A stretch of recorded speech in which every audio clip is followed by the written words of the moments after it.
تکلیف ایسی کہ جسم و جان میں کوہرام مچا ہو، لیکن صبر ایسا ہو کہ پاس بیٹھنے والوں کو تک خبر نہ ہو۔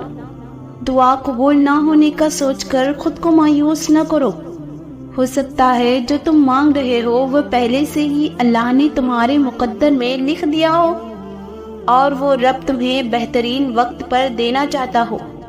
تو یقین کے ساتھ دعا کرتے رہو، جلد قبولیت مل جائے گی انشاءاللہ۔ ہر وقت مسکرائیں، نہیں معلوم آپ اس وقت کس پریشانی میں ہیں، پر ایک دن جب آپ راحت میں ہوں گے تو یہ دن بھی یاد کریں گے کیسے اللہ نے پریشانی میں آسانی بھیجی، اور بے شک اللہ کا ہر وعدہ سچا ہے اور ہر مشکل کے بعد آسانی ہے۔ یہ آپ کی خوش قسمتی ہے کہ آپ کو آزمایا جا رہا ہے، ورنہ ایسا شرف ہر کسی کے نصیب میں نہیں ہوتا۔ حضرت علی رضی اللہ تعالیٰ عنہ نے فرمایا، جب آپ رب سے محبت کرتے ہیں تو وہ آپ کے دلوں میں صرف انہی لوگوں کو بسنے دیتا ہے جو آپ کی محبت کے قابل ہوتے ہیں۔ یاد رکھنا، آزمائشوں پر گھبرا کر اپنا ایمان کمزور نہ کرنا۔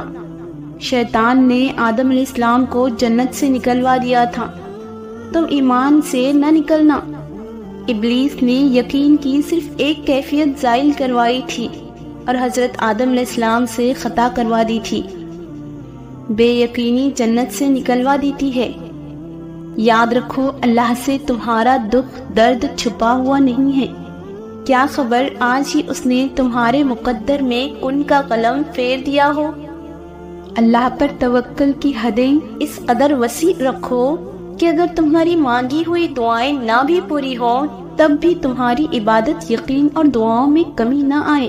تم روشنیوں کے رب کو رات کے اندھیروں میں پکارو، وہ تمہیں بھی معجزوں کی صبح عطا کر کے راضی کر دے گا۔